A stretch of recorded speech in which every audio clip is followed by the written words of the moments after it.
નમસ્કાર મિત્રો, મારું નામ કેશુભાઈ ગોટી. હું કિરણ હોસ્પિટલમાં ઘણા ટાઈમથી ટ્રીટમેન્ટ કંઈ નાના મોટા પ્રોબ્લેમ લેતો હતો. એમાં મને હરણિયાની થોડી તકલીફ હતી, એટલે ડૉક્ટર ધર્મેશ દાનાણીને મેં 6-1 મહિના પહેલાં બતાવ્યું. તો એમનું કહેવાનું હતું કે અંકલ, જલ્દી નથી, જ્યારે તમારા સમયની અનુકૂળતા હોય ત્યારે તમે આ સર્જરી કરાવી શકો છો. એટલે મને અત્યારે ટાઈમની અનુકૂળતા હતી, એટલે હું તારીખ 29 એમને બતાવવા આવ્યો અને તારીખ 5મી સર્જરી નક્કી કરી, 5 ફેબ્રુઆરી. તો ત્યારે મને થોડુંક વોશરૂમમાં પણ પ્રોબ્લેમ હતો, એટલે મેં ડૉક્ટર મુકેશ આહિરને બતાવ્યું.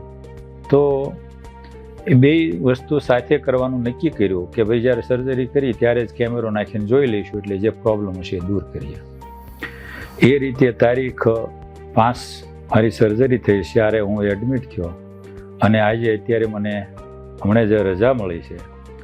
તો કિરણના વોચમેન કે વોર્ડ બોયથી લઈ અને ટોપ લેવલના ડૉક્ટરો તેમજ કિરણના સમગ્ર ટ્રસ્ટીઓ, સમગ્ર દાતાશ્રીઓ, કિરણના ચેરમેન, પ્રમુખ, કારોબારી અને અહીંયા 15 જે મેમ્બરોની સક્રિય ટીમ જે સેવા કરી રહી છે, જેઓ બિઝનેસમેન છે, તે સર્વનો વિશેષ કરીને આભાર માનું છું. સાથે સાથે ડૉક્ટર ધર્મેશ દાનાણી, ચિંતન પટેલ આદિ એમની 5 ડૉક્ટરોની જે ટીમ છે, એમનું ટીમ વર્ક અને એમની જે એકાત્મ ભાવ જે પાસેનો, એ મેં અનુભવથી મને ખૂબ આનંદ થયો. કારણ કે એ જે એમનું 5 ડૉક્ટરનું સંગઠન છે તે એટલું મિલનસારથી રહે છે કે પેશન્ટને પરિવારની જેમ જોવે છે. અને કોઈ ડૉક્ટરનું, બીજા ડૉક્ટરનું, હું ધર્મેશ દાનાણીનો પેશન્ટ છું, ચિંતન પટેલ હોય કે બીજા કોઈ પણ હોય, તો એ પોતાના પેશન્ટ સમજીને જ મારી સાથે ટ્રીટમેન્ટ વર્તાવ કરે છે. અને નાના મોટા સૌ કોઈનો ખૂબ સારો સર્વિસ છે, સારી ટ્રીટમેન્ટ છે.